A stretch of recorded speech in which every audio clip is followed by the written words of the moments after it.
வளமை, தியாகம், அமைதி ஆகியவற்றை குறிக்கும் வண்ணத்தில் அமைந்துள்ளது.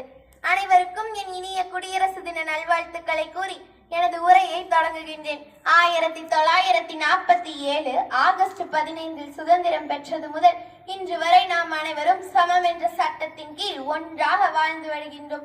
மக்களாட்சி மலர வேண்டும் என்று தன் இன்னுயிரை இழந்து போராடி பெற்று தந்த சுதந்திரத்தை பேணி காத்து நம் நாட்டை நல்ல வழியில் நடத்திட ஒரு சட்டம் வேண்டும்.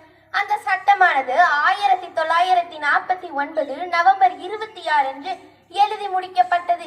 இப்படி எழுதி முடிக்கப்பட்ட சட்டத்தை என்று நம் நாட்டு மக்களுக்கு அர்ப்பணிப்பது? பூரண சுயராஜ்யமாக கொண்டாடிய அந்நாளிலேயே அர்ப்பணித்தனர்.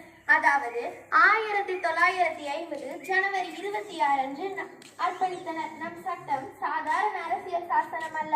இன்றும் உலகளவில் ஒரு மிகப்பெரிய வலுவான அரசியல் சாசனம் என்றால் அது நம் அரசியல் சாசனம் தான். 1950 முதல் ஜனவரி 26 குடியரசு தினமாக கொண்டாடி வருகின்றோம். குடியரசு என்ற வார்த்தையிலிருந்து இனி நாட்டை அரசனோ அரசியோ ஆள முடியாது. இது மக்களுக்காக மக்களே நடத்தும் மக்களாட்சி என்பதற்காகவே குடியரசு என்ற வார்த்தை கூறப்பட்டது. அரசியல் சாசனம் முதலில் ஹிந்தி, ஆங்கிலம் என்ற 2 மொழிகளில் எழுதப்பட்டது. இதன் 1000 பிரதிகள் மட்டுமே இதுவரை வெளியாகி உள்ளது. சத்தியமேவே ஜெயதே என்ற வார்த்தை இதில் இடம் பெற்றுள்ளது. இதை மதன் மோகன் மாளவியா தேர்ந்தெடுத்தார். வாய்மையே வெல்லும் என்பது நம் அரசியல் சாசனத்தின் தாரக மந்திரம். மக்களாட்சியின் பிறப்பிடம் கிரேக்கமாகும். மக்களாட்சியின் தலைவர் குடியரசுத் தலைவர் ஆவார். நமது முதல் குடியரசுத் தலைவர் டாக்டர் ராஜேந்திர பிரசாத் ஆவார். நமது தற்போதைய குடியரசுத் தலைவர் திரௌபதி முர்மு 15வது குடியரசுத் தலைவர் ஆவார். சட்டத்தின் காவலர் குடியரசுத் தலைவர் ஆவார். குடியரசுத் தலைவரின் அனுமதி பெற்றால் மட்டுமே எந்த ஒரு சட்டமும் சட்டமாக முடியும்.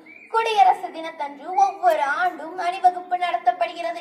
இது ஏன் நடத்தப்படுகிறது என்று உங்களுக்கு தெரியுமா? நாம் 1947 ஆகஸ்ட் 15 சுதந்திரம் பெற்றதிலிருந்து இன்று வரை நம் நாட்டின் வளர்ச்சியை உலக நாடுகளுக்கு எடுத்து காட்டவே முப்படைகளின் பிரம்மாண்ட அணிவகுப்பு நடத்தப்படுகிறது. 1950 முதல் அணிவகுப்பானது நடத்தப்பட்டு வருகிறது.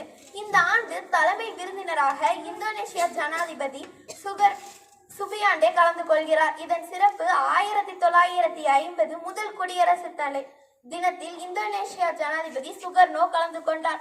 இந்த ஆண்டு சிறப்பு விருந்தினராக ராமேஸ்வரம் மாவட்டத்தில் 10ஆம் வகுப்பு பள்ளி மாணவி நம்மை போல் பள்ளி மாணவி பிருந்தா கலந்து கொள்கிறார். இவர் வீர்காதா என்ற போட்டியில் வென்று இந்த சிறப்பை பெற்றுள்ளார். இவரை போல் நாமும் பல சிறப்புகளை பெற வேண்டும்.